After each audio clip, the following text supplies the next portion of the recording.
श्री 24 जी मंगलाचरण।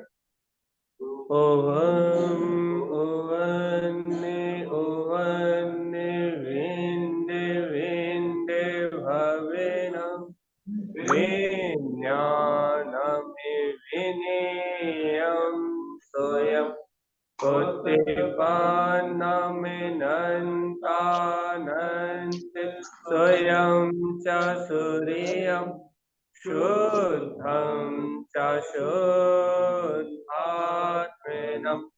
भुवेन मे उवन स्वभाव मनस्य ममेलं मैं मूर्ति ज्ञानं लोकालोक स्वयं सुरं च सूर्यं सुन्दं सहावं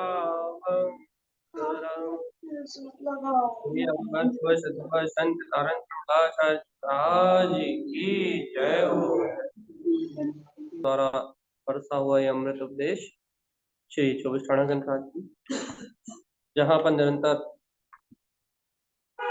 जीव की संभाल कैसे हो, जीव कैसे अपनी दृष्टि से, अपने ज्ञान में दृष्टि से कैसे इस संसार का जो चक्र है उसका समाप्त कर सकता है, और जीव अपनी दृष्टि से कैसे इस संसार को बढ़ा सकता है, कैसे अनंत संसार के दुखों को भोग सकता है, यही विषय चल रहा है।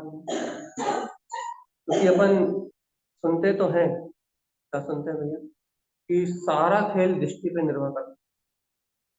यदि अपनी दृष्टि पर पर्याय पे है, पर परिणमन पे है, अज्ञान भाव पे है, यदि अपनी दृष्टि संसार और संसार के परिणमन पे है, तो अपने आप ही पर्याय दृष्टि कहलाती है।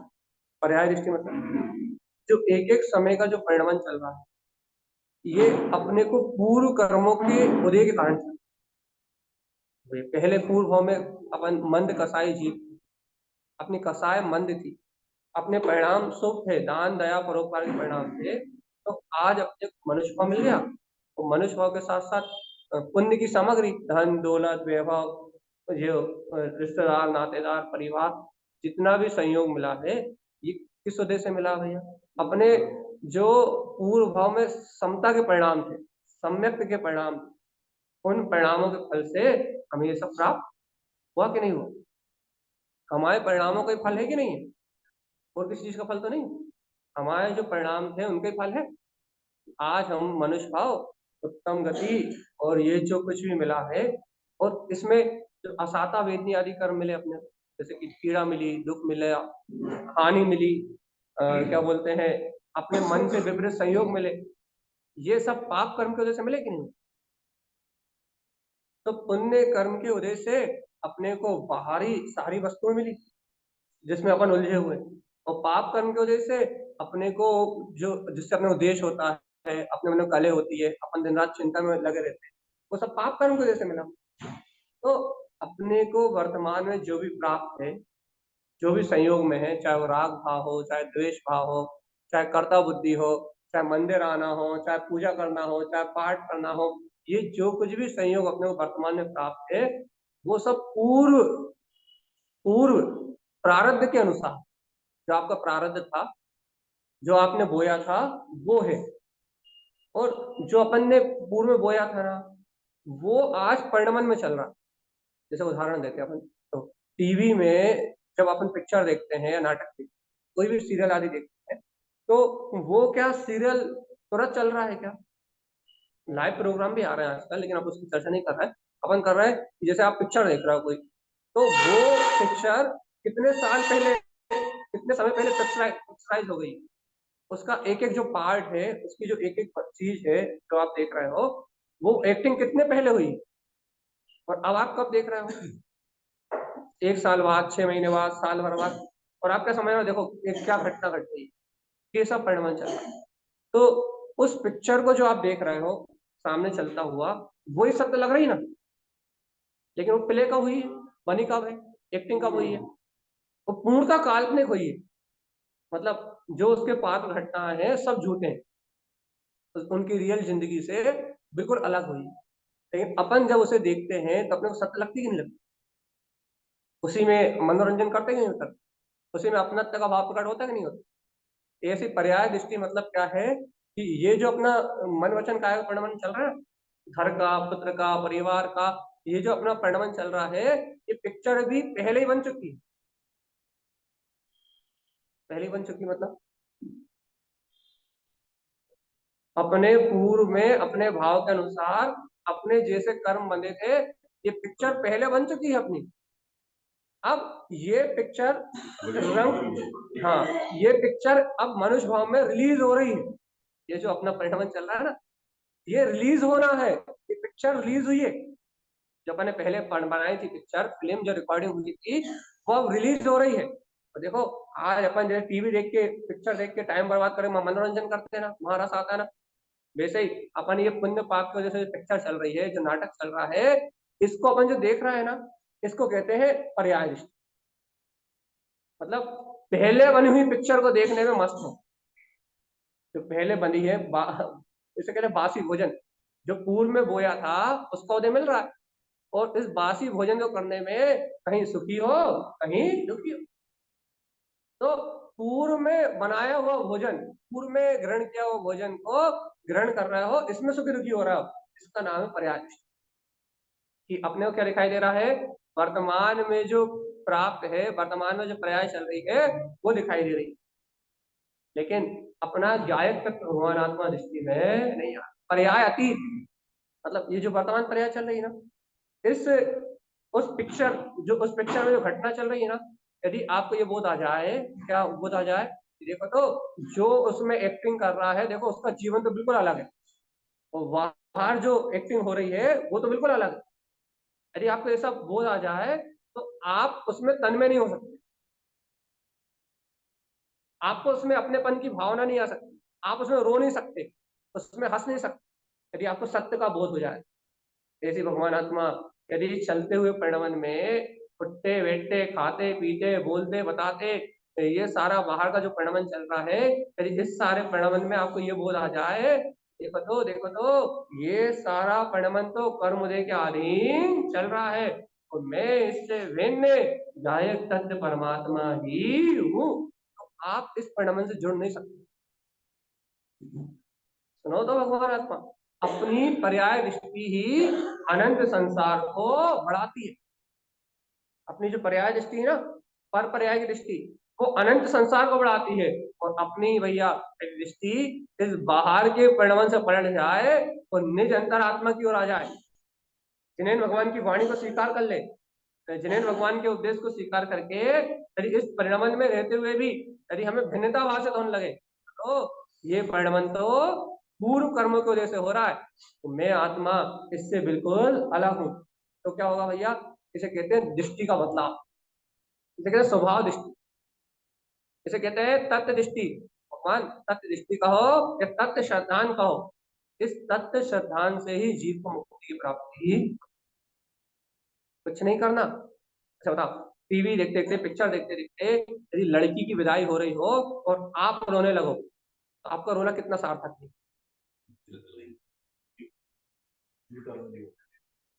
है?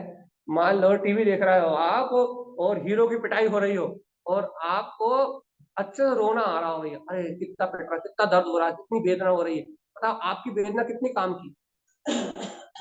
कोई काम की। वही तो कह रहा है, वो टीवी में होने वाली उस घटना में आप लड़की की विदाई में रो रहे हो, हीरो की पिटाई में रो रहे हो, या फिर कोई अच्छा कार्य हो जाए, अच्छा काम हो रहा है, हीरो ने भैया 150 गुंडों को मार के जीत पे प्राप्त कर ली, और आप ताली बजा रहे खुश हो रहे हो, तो ये बताओ तो आपकी खुशी का आधार क्या है? एक कल्पना।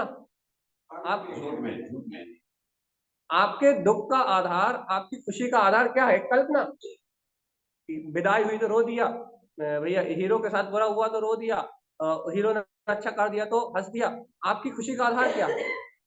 एक मानसिक कल्पना है ना, मन के द्वारा की हुई। एक एक एक क्या बोलते हैं, राइटर ने, एक राइटर ने अपने मन की कल्पना लिखी, उस मन की कल्पना अनुसार एक्टर ने परिणमन करा, और उस कल्पना को देख के आप और हम सुखी हो रहे हैं, हो रहे हैं कि नहीं हो रहे? ऐसी भगवान आत्मा सुनो, इस जीव ने अज्ञान दशा में अपने परिणाम करके, जब ये आत्मा को नहीं जानता था, इन धर्म को नहीं जानता था, अज्ञान दशा में नाना प्रकार के विकारी परिणाम करके इसने ये कहानी लिखी पुण्य पाप से, शुभ अशुभ भाव से। और आज वो जो कहानी लिखी ना अज्ञान दशा में, उस कहानी की जो आज है उसका रिलीज, अर्थात आज उसका प्रोडक्शन हो रहा है, आज वो सामने घट रही है। तो देखो तो मेरा जीव आज भी इस कल्पना को सत्य मान के इसी में सुखी हो रहा है, और इसी में इसे कहते हैं पर्याय होती हुई रिलीज पिक्चर में आपकी दृष्टि पर्याय पर्याय सापेक्ष। तो बताओ, अब ये पर्याय सापेक्ष दृष्टि है। आप भैया, आपके धन का लाभ हो रहा है तो आप खुश हो रहे हो, आपको आपके मन माने भोग मिल रहा हो तो आप खुश हो रहे हो, और आपको धन की हानि हो रही है या रोग शोक हो रहा है तो आप दुखी हो रहे हो। ये बिल्कुल वैसा ही है जैसे पिक्चर में हो रहा है।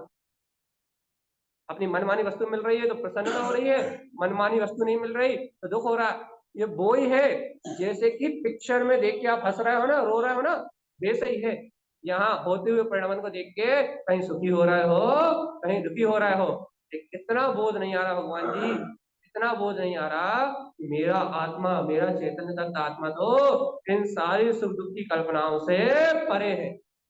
मेरा आत्मा तो शुद्ध है, उसका इन पर्यायों से कोई संबंध नहीं। इतना बार बोध नहीं हो रहा, इसलिए मन की कल्पनाओं में इतना स्पष्ट दिया आचार्यों ने कि ये संसारी जीव मात्र अपनी मानसिक कल्पनाओं में, अपने मन की मान्यताओं के कारण क्या कर रहा है, पर पर्याय में सुखी दुखी हो रहा है, और भगवान के वचनों को स्वीकार नहीं, इसे कहते हैं पर्याय दृष्टि। और जब तक ये पर्याय दृष्टि रहेगी ना, तब तक जीव को आत्मा का बोध नहीं आएगा। समझ रहे, निरुद्यागा स्वरूपी त्यागी कैसा होता है? त्यागी तो बिल्कुल निर्विकार भाव वाला होता है। क्यों होता है भैया, क्यों होता है निर्विकार भाव वाला? त्यागी निर्विकार भाव वाला इसलिए होता है क्योंकि त्यागी को पर पर्याय की कल्पनाओं में सुख नहीं होता, वो तो अनंत सुखी होता है।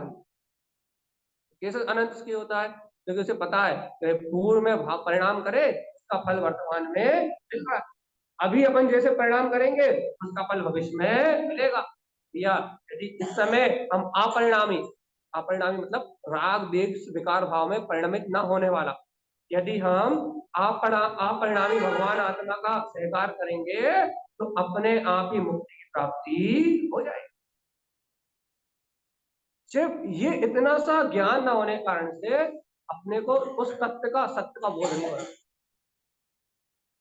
वो देखो तो, अच्छा बता, पिक्चर देखते समय हंसोगे, रोओगे, गाओगे तो क्या होगा?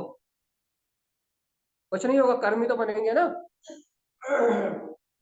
कर्म तो बनेंगे। लेकिन अपने अपन राग परिणाम करेंगे, द्वेष परिणाम करेंगे, आत्मरोध भाव करेंगे, कर्म बनेंगे नहीं बनेंगे? और असाता भी नहीं, अशुभ कर्म बनेंगे कि नहीं बनेंगे? दुर्गति में जाने के बनेंगे कि नहीं? ऐसे भगवान जी यदि बाहर के परिणाम को देख के अपन राग करेंगे, द्वेष करेंगे, अपने परिणाम बिगाड़ेंगे, आप क्या बनेंगे? क्या बनेगा? जैसे बाहर की पिक्चर देख के, अपन टीवी में देख के, यदि अपने मनोरंजन से, मनोरंजन के लिए टीवी देख के यदि अपने को उनमें ही परिणाम बिगड़ रहा है, उनमें सुख दुख का अनुभव हो रहा है, उन्हीं में मन को आनंद आ रहा है, क्या हो रहा है? महावीर 7 व्यसनों का भोग हो रहा है कि नहीं हो रहा? ऐसे ही भगवान आत्मा यदि आप अपने शरीर के परिणाम को, हर कुछ परिवार को, समाज आदि के परिणाम को देख के यदि आप और हम सुखी दुखी हो रहे हैं, क्या हो रहा है? अनंत अनंत कर्मों का आश्रय हो रहा है, नीच गति का बंध हो रहा है। सब मनोरंजन, जागृति रहना चाहिए। अभी रस है वर्तमान में, धीरे धीरे छूटेगा, लेकिन बीच में कम से कम ये भाव तो आए कि भगवान जी ये जो हो रहा है ये सब जुआ सट्टा और सब कुछ वही है, पूरा सट्टा मार्केट चल रहा है उसका। तो इतना कम से कम जागृति तो रहे, हैबिट धीरे धीरे छूटेगी, रस धीरे धीरे छूटेगा। जब अंतर आत्मा का रस आना प्रारंभ होगा तब वो रस छूटेगा। जब चिंतन का रस आना प्रारंभ होगा, भैया मैच देखते देखते पता लगेगा कि जैसे छक्का पड़ रहा है, वैसे एक छक्का अंदर लगाओ, कैसे लगाओ अंदर का छक्का बता दे है? अरे राग देश की बॉलिंग हो रही है, अरे अच्छा कोई बैट्समैन है, तो वो क्या करेगा, क्या करेगा, इन राग देश भाव को ज्ञान के बल्ले से उड़ा देगा हवा में। सिक्स जाना चाहिए सीधा, सिक्स जाना चाहिए। क्या सिक्स जाना चाहिए? ये राग देश भाव आए तो ये स्तंभ को ना छू पाए क्योंकि स्तंभ को छू पाए मतलब आपसे जुड़े और आप अनंत संसार में बोल्ड। आप यदि बोल्ड नहीं होना तो आपको ये राग देश भाव का स्पर्श नहीं होना चाहिए। आपके स्तंभ से अर्थात आपके हृदय से, आपके मन से इन राग देश भाव को लगा के मत बैठो। राग देश भाव का परिणाम आए तो उठाओ अपना ज्ञान का बल्ला और पूरा फुल ताकत से शॉट मारो। कैच आउट भी मत होना, गलती नहीं होनी चाहिए, बाउंड्री के पार ही जाना चाहिए। हाँ, मैं एक अयक तत्व महान आत्मा हूँ, सीधा वस्तु स्वभाव का निर्णय होना चाहिए। यदि भैया यदि वस्तु स्वभाव का निर्णय नहीं है तो फिर ये सब कुछ इंद्रिय विषय तो है। देखो भैया, अभ्यास करने से सिद्धि होती। अच्छा बता, आपने अपना इतना बड़ा बिजनेस बढ़ाया है, काय से बढ़ाया? देखो अपन मानते हैं कि हमारी मेहनत से बढ़ा, ये नहीं मानते कि पुण्य उदय से हुआ। लेकिन सही है, वो व्यवहारिक क्वेश्चन था, व्यापारिक आंसर है कि आपने अपना बिजनेस बढ़ाया है, आपने अपने बिजनेस को इतनी ऊंचाइयों पे लेके गए हो, तो आप ये मानते हुए कि हमने मेहनत करके अपने अभ्यास से अपना समय शक्ति उपयोग लगा के इसको इतना ऊपर उठाया है। ये अपनी मान्यता है भगवान जी। जब बाहर में अपनी ये मान्यता है हम इतना बड़ा बिजनेस खड़ा कर सकते हैं, तो भगवान आत्मा ये तो बताओ, यदि मैं गायक भगवान आत्मा हूँ इसका अभ्यास करते, जितना समय शक्ति उपयोग अपन ने उस बिजनेस के लिए लगाया है उसके आधे का आधा भी यदि अपन अपने ज्ञान स्वभाव की अनुभूति के लिए लगाते, थोड़ा सा अभ्यास करते, तो आज जन्म मरण की वेदना से छूटने का मार्ग मिल गया, सम्यक दर्शन मिल गया। आधे का आधे से आधा समय भी यदि अपन ने अपने आत्मा का निर्णय करने के लिए दिया होता, अरे दिन में 12-14 घंटे दुकान में देते हो, 8 घंटे देते हो, आधा घंटा भी यदि तर्क निर्णय करते, स्वरूप का चिंतन करते, वेद ज्ञान का अभ्यास करते निश्चिंत भाव से, भगवान आत्मा आज अपना जीवन सम्यक दर्शन से प्रकाशित होता। भोग नहीं छूटते, बाहर के विषय वासना नहीं छूटती, बाहर की वस्तु नहीं छूटती, बल्कि पुण्य उदय और बढ़ जाता और आनंद के क्षण आपके आपके खुद के होते, अर्थात पर से प्रभावित होके अंतर में मन में पीड़ा नहीं होती, सल चिंता नहीं होती, मन में सहज शांति और समता होती है, अपने आप ही दुर्गति जाने का कारण नहीं बनता। तो हम कितने बार कहते हैं कि पंचम काल में 99% जीवों की नरक गति और त्रियंच गति ही बनती। क्यों? क्योंकि मिथ्यात है सबके पास, मिथ्यात पाप का बाप है।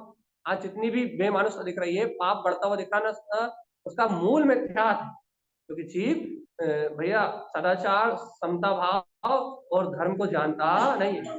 हिंसा कोई धर्म मान के बैठे, आज हिंसा जितनी ज्यादा हिंसा उतना बड़ा धर्म। आज की परिपाटी अलग है, जितनी अधिक हिंसा उतना बड़ा धर्म, जो ज्यादा हिंसा कर रहा है उतना बड़ा धर्मात्मा। तो आज के काल में, वर्तमान काल में तो हिंसा का नाम धर्म हो गया। जो जितना ज्यादा राग देश कर रहा है, जो जितना रागी है उसकी उतनी प्रभाव, जो जितना राग कर पा रहा है, जो जितना देश कर पा रहा है बाहर में, उसके उतना नाम बढ़ रहा है। ये काल उल्टा है, जहाँ जितना राग है वो उतना उतनी प्रभाव ना हो। वीत रागी तारण स्वामी जैसे संत नहीं है, क्योंकि वीत रागी भावलिंगी तारण स्वामी जैसे संत विरले ही होते हैं और कभी होते हैं, और इस पंचम काल के पहले अवधि ज्ञानी इनके ऐसा कोई होना भी नहीं है। अब तो क्या कह रहा है, तागा मुक्त, त्यागी कौन? जो मुक्त रहा है भाई। तागा त्यागी कौन? जो मुक्त रहा है। काय से मुक्त रहा है? शल्य से, चिंता से, कलेश से, नाना प्रकार की बाहर की आकुलता से, जो सभी प्रकार की चिंताओं से मुक्त रहा है त्यागी। तो भैया बाहर के परिणाम को देख के ही ऊपर नीचे होता रहे तो, यदि बाहर के होने वाले परिणाम को देख के यदि मन ऊंचा नीचा होता रहे तो फिर काय का त्याग किया, ये बता। अरे त्यागी तो तब हो सकते हो जब बाहर के परिणाम में रहते हुए अंतर में ऊंची नीची दशा ना बने, जब अंतर में ऊंची नीची दशा नहीं बनेगी तो त्यागी कहलाओगे। यदि अंतर की दशा ऊंची नीची बनेगी तो कभी त्यागी नहीं हो पाओगे। अरे जीवात्मा, आपसे कौन कह रहा है कि घर छोड़ दो, महल अटारी छोड़ो, कौन कह रहा है कि परिवार छोड़ो? इतने तो कह रहा है हम सब मिथ्यात्व तो छोड़ दो, मन से दुख देने वाले परिणामों को छोड़ दो। अच्छा बताओ, कौन कौन से परिणाम दुख देते हैं? राग देश को अपन बताओ कौन कौन से परिणाम दुख देते? दिन रात चिंता दुख देती कि नहीं देती? छोड़ दो। घर की चिंता, परिवार की चिंता, पुत्र की चिंता छोड़ दो। जिसका जो होना है वो वही है। तुम्हें चिंता करने से कुछ बदल नहीं रहा। बनने की वजह से आ रहा है, पाप की वजह से जा रहा है। जो भाव तुम्हें दुखी करते हैं, दूसरे की निंदा, बुराई, चुगली, जिसके कारण से तुम्हारा मन खेद होता है, खेद होता है, राग परिणाम आते हैं, उन चीजों को छोड़ दो।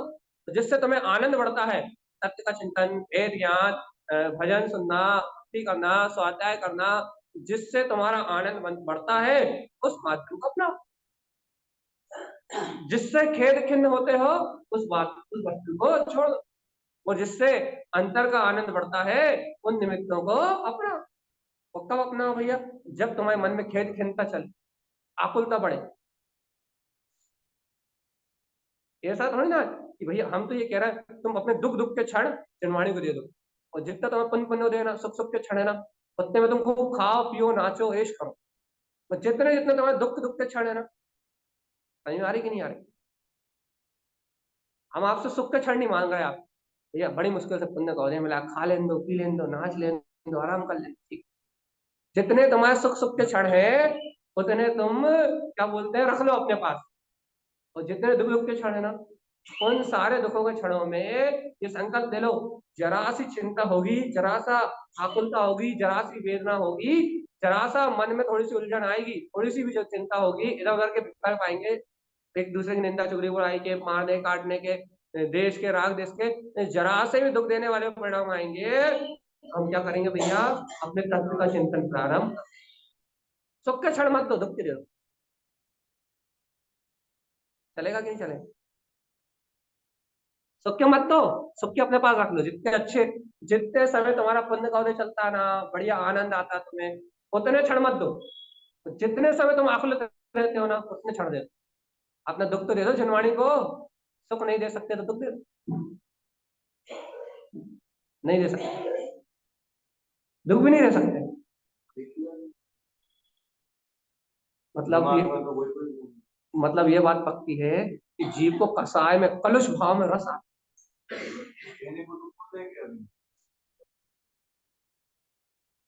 अभ्यास करना पड़ेगा, अभ्यास करना पड़ेगा भैया। अरे हम तो तुम्हें कलेश भाव में सुखी होने की विधि कह रहे हैं। हम तो तुमसे सुख के क्षण नहीं छीन रहे, तुमसे आनंद के, नाचने के, गाने के, खाने के, पीने के, सोने के, जागने के, तुम्हें आनंद के क्षण नहीं छीन रहे। जब तुम वर्तमान में बाहर के विषय भोगों में सुख महसूस करते हो, वो क्षण नहीं छीन रहे। लेकिन जब तुम मन में वेदना महसूस करते हो, मन में आकुलता महसूस करते हो, मन में चिंता महसूस करते हो, अरे क्या हो गया, कैसे हो गया, क्यों हो गया, जब तुम्हें अंतर में दुख होता है, वो क्षण तो दे दो। उन क्षणों में क्या है बताओ जल्दी। तो इसका मतलब तो ये हो गया कि हमें दुखी होने में आनंद आता है, हमें कलुष भाव में आनंद आता है। देखो एक बात है, देखो नारकी जीवों को नर्क में अशुभ कसाय होने के कारण से उन्हें अशुभ कसाय में आनंद आता है कि नहीं आता? जैसे भगवान आत्मा अपने को वर्तमान में अपने मन में जो राग देश परिणाम चलते हैं ना, जो अपने को दुख देने वाले भाव अपने मन में चलते हैं ना, अपने को उन दुख देने वाले भाव में आनंद आता है, रस आता है, चिंताओं में रस आता है, सुख का कारण लगती है। तो देखो, जब तक अपने को ये दुख देने वाली कसाय सुख का कारण लग रही है, जिनसे वर्तमान में दुखी हो रहे हैं अपन, मन में आकुलता के परिणाम हो रहे हैं, अपन वर्तमान में दुखी हो रहे हैं कि नहीं हो रहा है? भगवान जी सुनो तो, जिन कसाय से अपन वर्तमान में दुखी हो रहे हैं, अपने को अभी भी उनमें सुख की अनुभूति हो रही है। क्या होगा?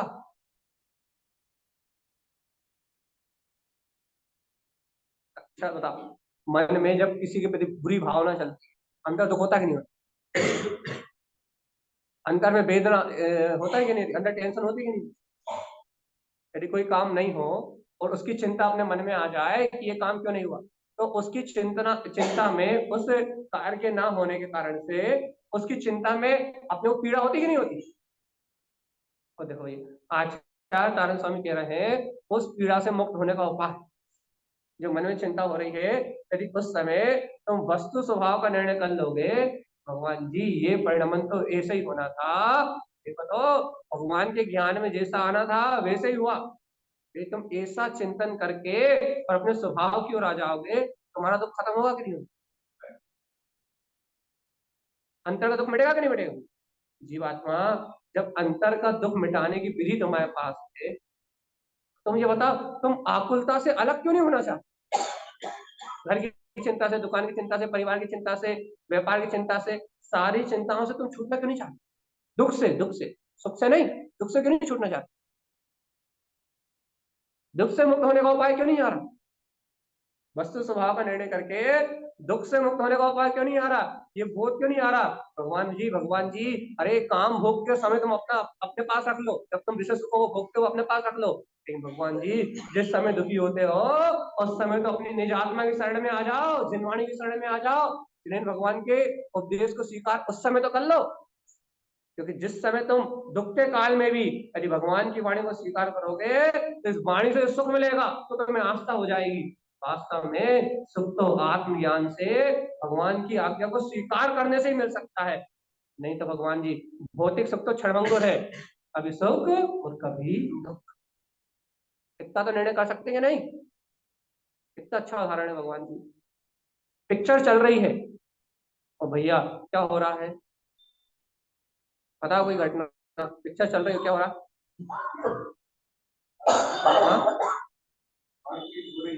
पिक्चर चल रही है और भैया गुंडों की पिटाई हो रही है। अब आपको क्या मजा आ रहा है ये बता? फ्री फायर खेल रहे हो और बहुत सारे जो लोगों को मारने में आनंद आ रहा है, आपको क्या मजा आ रहा है? क्या मजा आ रहा है?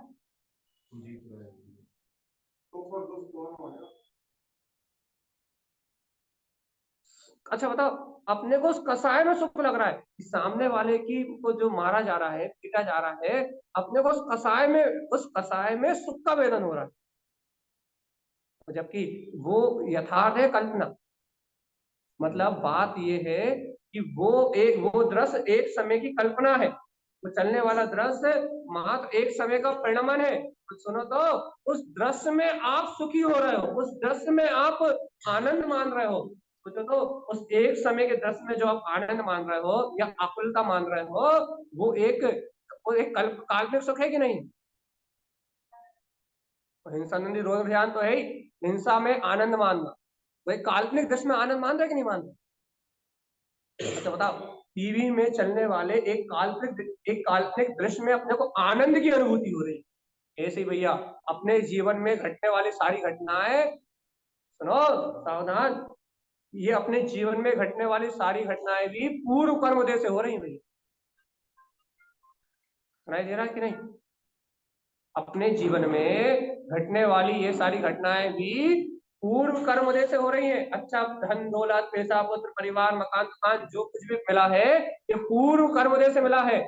या इन कल्पनाओं को देख के, इस बाहरी परिणाम को देख के यदि आप अपने आप को धनवान पुत्रवान यदि मान रहे हो, अर्थात इनमें सुखी या दुखी हो रहे हो, इन वस्तुओं के मिलने या बिछड़ने में सुखी दुखी हो रहे हो, तो जैसे पिक्चर को देख के कल्पनाओं में सुख दुख हो रहा है ना, ऐसे ही ये बाहर की पिक्चर, पुण्य पाप की पिक्चर को देख के आपको और हमें सुख और दुख हो रहा है। और यही संसार का कारण है, यही संसार है। कब छूटोगे इस काल्पनिक सुख दुख से? कब छूटोगे इस काल्पनिक सुख दुख से? कब मुक्ति मिलेगी? इस कल्पना जन्य सुख से और इस कल्पना जन्य दुख से कब छूट जाओगे बताओ? कल्पना जन्य सुख है,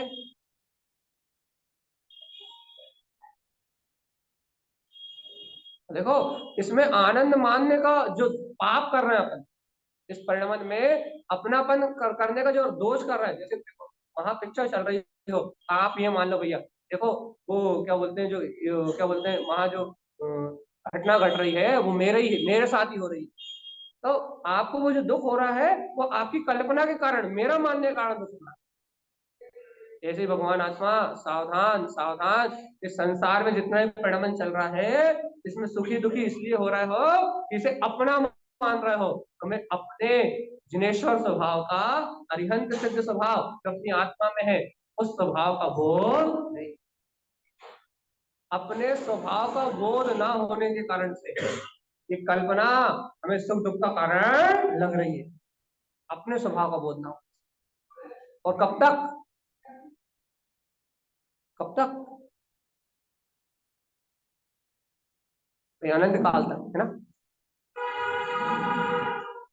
कब तक?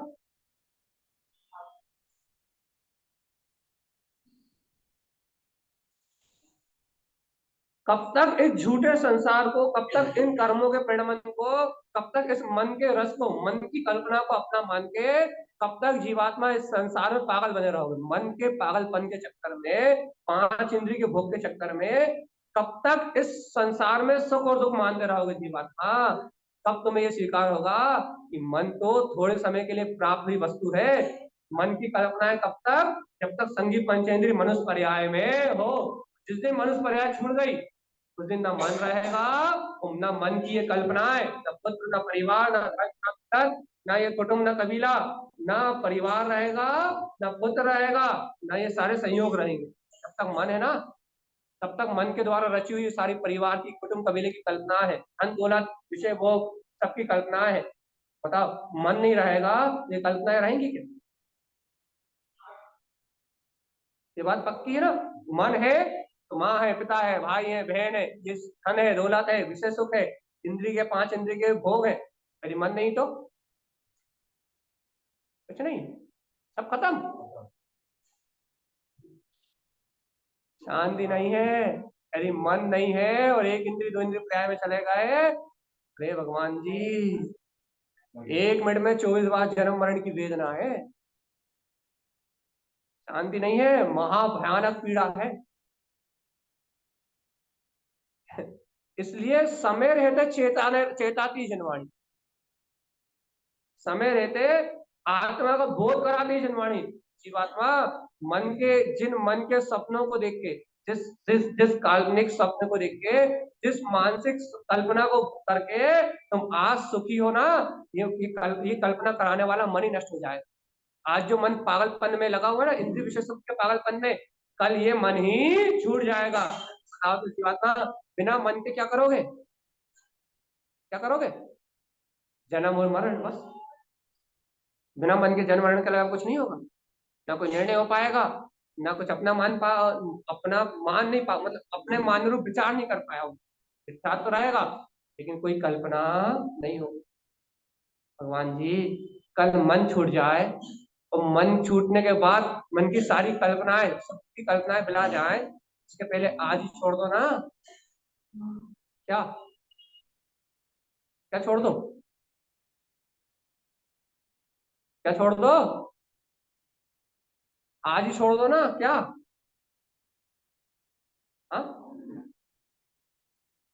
क्या छोड़ो? भैया, इन कल्पनाओं में सुखी दुखी होना छोड़ दो ना। अरे थोड़ा सा आत्म स्वभाव का चिंतन कर लो ना भगवान जी। थोड़ा सा भेद ज्ञान की ज्योति जगा लो, जला लो ना। इस शरीर से भिन्न अपने चैतन्य आत्मा का बोध जगा लो ना। थोड़ा सा आत्मचिंतन कर लो ना। नहीं, समय नहीं है। नहीं है। ए, तो ये घर का काम करने का भी समय है ना? दुकान का काम करने का भी समय है, व्यापार का भी समय है, और भैया देखो मंदिर आने का भी समय है। अपन ने इतना बड़ा प्रोग्राम कर लिया, इतना बड़ा आयोजन करने का भी समय था अपने पास। अपन ने 15 दिन 20 दिन पूरे झोंक दिए। तैयारी तो महीनों से चलती है, लेकिन पूरी समय शक्ति उपयोग और पूरी सामर्थ्य लगा के अपन ने इतना बड़ा आयोजन भी कर लिया। सारे काम सिद्ध हो गए भैया, बाहर वाले पुण्य वाले। लेकिन भगवान जी, इस भाव में सम्यक दर्शन, मनुष्य भाव में प्रथम कार्य था, प्रथम उपदेश सम्यक था। पहला कार्य था सम्यक दर्शन प्राप्त करने का। वो काम निपटा कि नहीं निपटा? सम्यक दर्शन की प्राप्ति का काम निपटा कि नहीं निपटा?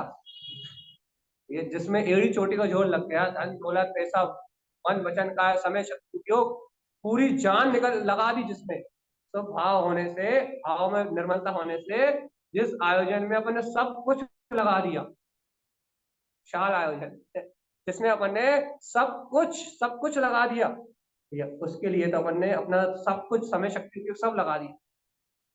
ये ठीक है, अच्छा क्या होगा इससे? वो नाश होगा, अच्छी गति, भगवान की वाणी की प्रभावना हुई, बहुत बढ़िया, आनंद का उद्देश्य। लेकिन भगवान जी अपने अंतर में परिणामों में समता शांति भेद ज्ञान हुआ कि नहीं हुआ? घर घर पद परिवार की शल्यों से मुक्ति मिली कि नहीं मिली? क्या जिस इस आयोजन के बाद जैसे परिणाम हमारे पहले थे वैसे ही हो गए क्या? राग के, देश के, ईर्ष्या के, नाना प्रकार की अज्ञान मानताओं के जैसे हम पहले संसार में व्यस्त थे वैसे ही हो गए? या फिर ये पता लग गया ये जब इतने बड़े आयोजन के लिए समय निकाला जा सकता है सब काम करते समय, तो भगवान जी जब इतना विराट आयोजन किया जा सकता है सब काम करते समय, भगवान जी आज भी सारे काम करते समय, सारे परिणमन के होते हुए भी अपने स्वाध्याय के लिए भी समय निकाला जा सकता है, अपने चिंतन के लिए भी समय निकाला जा सकता है, तो भगवान जी अपने कल्याण के लिए समय भी, जब इतने बड़े आयोजन के लिए निकाला जा सकता है तो क्या अपने आत्म कल्याण के लिए नहीं निकाला जा सकता? उसकी रुचि थी तो भावना का भाव था, परिणामों में निर्मलता थी, तो उसके लिए समय शक्ति उपयोग अपने आप निकल रहे। कितनी बाधाएं आई, कितने उपसर्ग आए, कितने रास्ते बाधाएं आई, सब ऐसे हवा की तरह उड़ गई कि कुछ कोई कहीं कुछ कोई कुछ नहीं हो पाया, कुछ भी नहीं कर पाया। क्यों भैया?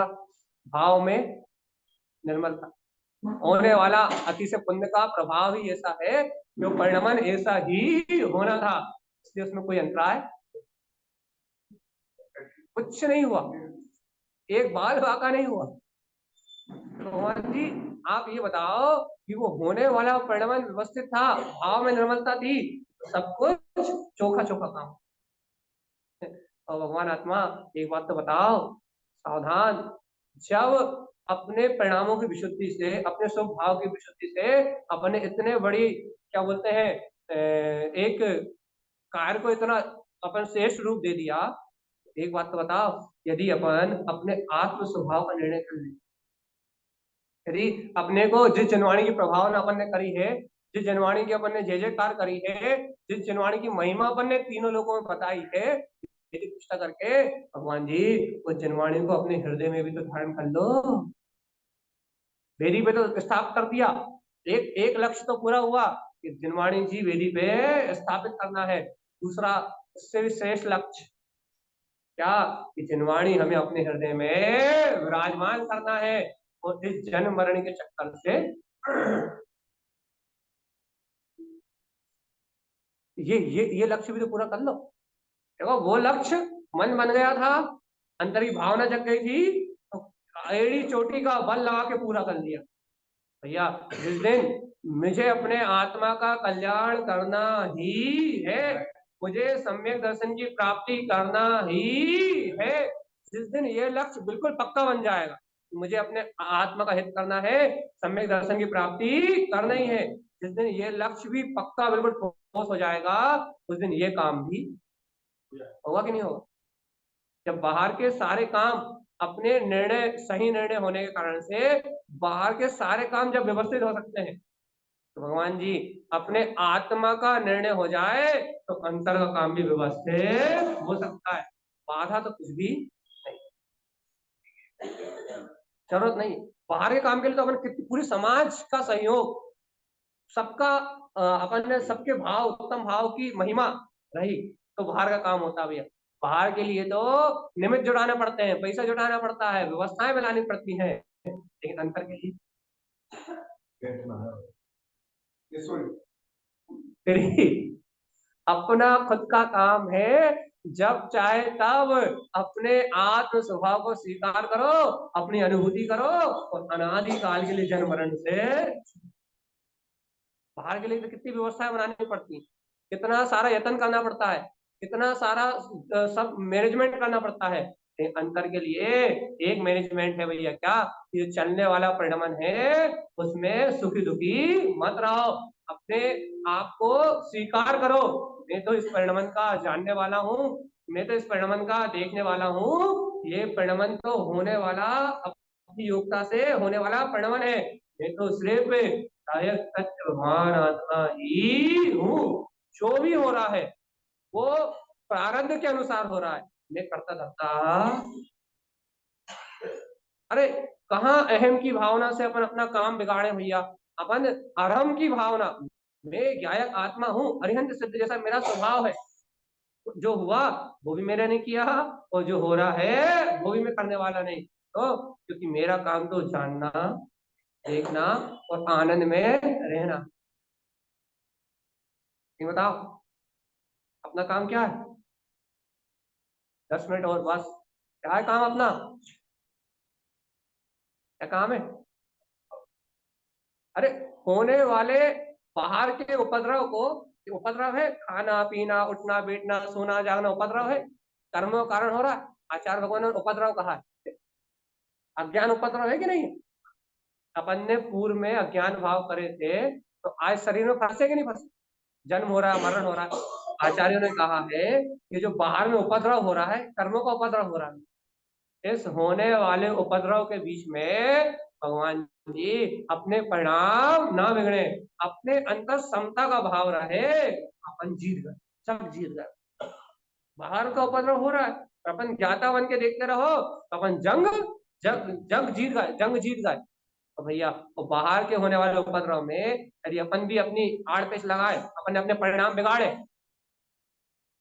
अपन ने अपने परिणाम बिगाड़े, अपन ने अपना उपयोग खराब किया, अपन ने सल विकल्प करे, अपने अंतर में चिंता हुई, तो अपने कर्म बंधे। भगवान एक काम करो, अपन दूसरे को तो मोक्ष ले आ नहीं सकते, लेकिन स्वयं हम आपको तो मोक्ष ले आ नहीं सकते, लेकिन हम स्वयं जा सकते कि नहीं जा सकते? दूसरे का कल्याण तो कर नहीं सकते भैया, लेकिन आकुलता से हटके, नाना प्रकार की चिंताओं से हटके हम अपना कल्याण तो जिस दिन चाहे जिस समय चाहे उस समय कर सकते हैं। ये रोज चिल्ला चिल्ला के कह रहे हो मनुष्य भाव आत्म कल्याण करने के लिए मिला है, भगवान जी यही तो कल्याण है क्या, कि जीव अपने आध्यात्मिक सुख के बारे में विचार करे और ये भौतिक सुख तो पुण्य के उदय से मिल रहा है, ऐसा मान के वहां अपना उपयोग खर्च ज्यादा ना करे। नहीं है पास कि मनुष्य भाव आत्म कल्याण करने के लिए मिला है, जीव क्या करे भैया, आध्यात्मिक सुख की हुई लालसा रखे, और जो भौतिक सुख मिला है वो तो हमारे पुण्योदय में है ही, उसे छीनने की ताकत इस दुनिया में किसी है? जो अपना यश कीर्ति कर्म का उदय है, जो अपना पुण्य का उदय है, उसे कोई नाश कर सकता नहीं है। जितना है उतना ही रहेगा, उससे ना कम होगा ना ज्यादा होगा। हाँ यदि अपने भाव समता में रहेंगे, आनंद के रहेंगे, तत्व निर्णय के रहेंगे तो यश कीर्ति बढ़ेगी, और अपने भाव कलेश के रहेंगे, बेमानुसता के रहेंगे, ईर्ष्या के रहेंगे तो यश कीर्ति का उदय घटेगा। अपन पढ़ते तत्व सूत्र में भैया, स्व की प्रशंसा और पर की निंदा क्या होता है? नीच बोध का बंध, अपयश कीर्ति का बंद होता है, और पर की प्रशंसा और स्व की निंदा काय का बंद होता है? उच्च गोत्र का बंद। अपन उल्टा कर रहे हैं, अपन अपनी बढ़ाई करने में लगे हैं तो दूसरों की बुराई करने में। तो अपन अपने अपयश कीर्ति कर्म के उदय को बढ़ा रहा है, जिससे अपनी अपयश कीर्ति हो रही है, हानि हो रही है। आज अपने को जितना भी जो कुछ भी हो रहा है वो अपने इस व्यवहार के कारण। और यदि अपन सहज साक्षी भाव में आ जाए, वे पुण्य के उदय में जो है वो हो रहा है, पाप के उदय में जो है वो हो रहा है, यदि हम समता भाव में आ जाए और अपने तत्व को स्वीकार कर लें भैया, अपना यश कीर्ति का उदय भी अपने आप ही बढ़ जाएगा, 2 गुना 4 गुना हो जाए। वो ये सारे कर्म की व्यवस्था है, अपने को स्वीकार नहीं होता, ऐसा लगता है कि हम ही कर रहे हैं, अपने को ऐसा लगता है कि अपन ही कर रहा है, लेकिन बाहर में जो कुछ भी घट रहा है वो सारी कर्म की व्यवस्था है। जीवात्मा जब तक अपन इस कर्म की व्यवस्था को स्वीकार नहीं करेंगे तब तक अपने परिणाम नहीं बदलेंगे। भगवान जी। जब तक अपने परिणाम नहीं बदलेंगे तब तक अपने सब कुछ अच्छा होने वाला है। इसलिए परिणाम शीघ्र बदला है। और कैसे परिणाम आए भैया? जिन्हें भगवान ने कहा ना भैया कि देखो तो, अरे जीवात्मा, राग देश का व्यवहार कर्मजन्य है, लेकिन इस राग देश के व्यवहार से मेरा वीतराग स्वभाव सदैव ही अलग है। मार्के की बात तो अपने आत्मा का श्रद्धान करने की है कि राग देश का परिणमन तो इस समय का परिणमन है, हो रहा है, कर्म कर्म दशा ऐसी होने के कारण से हो रहा है, लेकिन मेरा स्वभाव तो वीतराग था, वीतराग है और वीतराग, उसको इस राग देश से व्यवहार से कोई मतलब नहीं।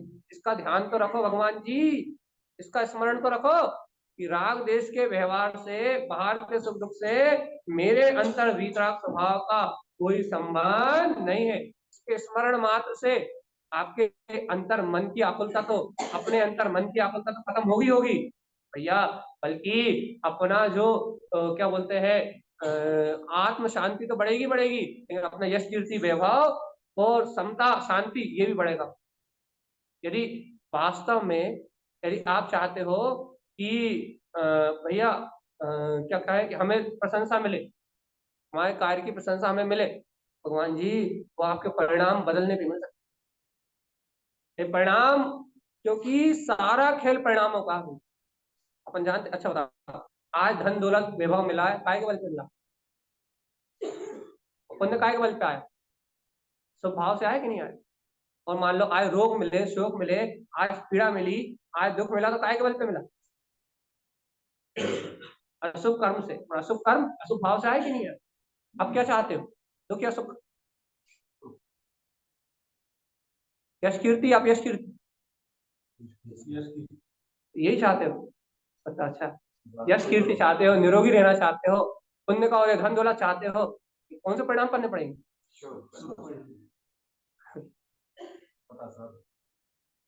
परिणाम शुभ करने पड़ेंगे, तब ये सारी व्यवस्थाएं प्राप्त होंगी। और कर कैसे रहा है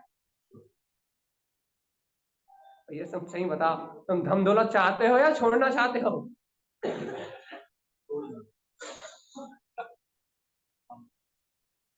तुम अपना नाम बढ़ाना चाहते हो या मिट्टी में लाना चाहते हो? तुम ये बताओ पहले, पक्का कर लो कि तुम अपना नाम बढ़ाना चाहते हो, धन दौलत बढ़ाना चाहते हो, अपने भौतिक सुख बढ़ाना चाहते हो या मिटाना चाहते हो? पक्का तो कर लो। और यदि बढ़ाना चाहते हो तो मालूम है परिणाम शुभ रहेंगे, तो बाहर में पुण्य का वैभव बढ़ता जाएगा। परिणाम शुभ रहेंगे, जितना वैभव है वो क्षीण होता जाएगा भैया। ये तो अपने परिणामों को संभाल करो भैया। यहाँ शुभ भाव से अपने को बाहर की अनुकूलता मिलेगी, और शुद्ध भाव से मोक्ष लक्ष्मी निकेत मुक्ति की प्राप्ति होगी। दोनों काम अपने हाथ में है भगवान की, लेकिन भगवान आत्मा के दोनों कार्यों की सिद्धि कब होगी? तो -2 मिनट कब होगी? यदि बाहर के कार्य की सिद्धि करना है, बाहर में धन दौलत वैभव चाहिए, अशुभ से हटके शुभ भाव में आ जाओ, शुभ परिणाम में आ जाओ, तो बाहर की अनुकूलता प्रकट हो जाएंगी। और यदि मुक्ति का सुख चाहिए, हमेशा के लिए जन्म मरण से छूटना है, हमेशा के लिए 84 लाख योनियों के परिभ्रमण से छूटना है, तो शुभ अशुभ दोनों से हटके और अपने शुद्ध स्वभाव में आ जाओ, तो हमेशा के लिए दोनों उपाय अपने पास। और अब ये जैन धर्म में ये इसकी विशेषता तो बताते हैं, गुरु महाराज ने इस बारीकी को निकाल के दिया भैया। बाहर के दुख से छूटना है तो शुभ भाव रखो, बाहर का व्यवहार बढ़ाना है तो शुभ भाव रखो, अशुभ भाव मत रखो। व्यसनों से, पाप से, निंदा बुराई से, सब उलझनों से दूर रहो। और यदि अंतर का शाश्वत सुख चाहिए, 3 लोक के नाश बनना है, अरिहंत सिद्ध पद को प्राप्त करना है भैया, इन पुण्य पाप भाव से हटके अपने निज नाथ के निकट आ जाओ। निज स्वभाव के निकट आ जाओगे, सारे जंजाल से छूट। दोनों ऑप्शन अपने, बाहर का चाहिए तो शुभ भाव रखो, अंतर का चाहिए तो शुद्ध भाव रखो। अब बताओ कौन सा चाहिए, अंतर वाला है बाहर वाला? दो ही चाहिए? अच्छा दो ही चाहिए। अच्छा भाई, एक मिनट, कोई कोई बता रहा है, कोई वही बता रहा है, यदि अंतर वाला चाहोगे तो परिणाम किसी के प्रति बिगड़ेंगे नहीं, सब तो अपने आप ही होगा। यदि अपने वीतराग स्वभाव को, अंतर वाले को चाहोगे तो आपको किसी के प्रति वेर विरोध ईर्ष्या जलन ये सब भाव ही नहीं आएंगे, स्पर्धा के भाव नहीं आएंगे। मुक्ति का ये लक्ष्य होगा तो शुभ परिणाम तो दिन रात 24 घंटे बने रहेंगे, वो कभी नहीं खत्म होंगे। और अशुभ का उदय भी आएगा तो जागृत आत्मा उसको अलग कर देगी। और भैया यदि शुभ अकेला चाहोगे, सिद्धांत है अंतर मुहूर्त से ज्यादा कोई परिणाम ठहरने वाला नहीं। शुभ में रहोगे थोड़ी देर में अशुभ होगा ही होगा, कुछ ना कुछ तो घटेगा ही घटेगा, कोई ना कोई निमित्त मिलेगा, परिणाम तो बिगड़ेंगे ही बिगड़ेंगे। अपन जितनी जल्दी संभाल करके अपने आप को संभाल लेंगे, अपने भेद ज्ञान तत्व निर्णय वस्तु सब का निर्णय कर लेंगे, हमारा ज्यादा पाप नहीं बन पाएगा और हम भैया दुर्गति की ओर नहीं जाएंगे। ऐसा ही आचार्य श्रीमद् चिंतामणि का हम सब अभिजीवों के लिए मंगल में उपदेश है। वही आचार्य प्रवर सद्गुरु संत कारण करण आचार्य महाराज की जय हो। हरिराज की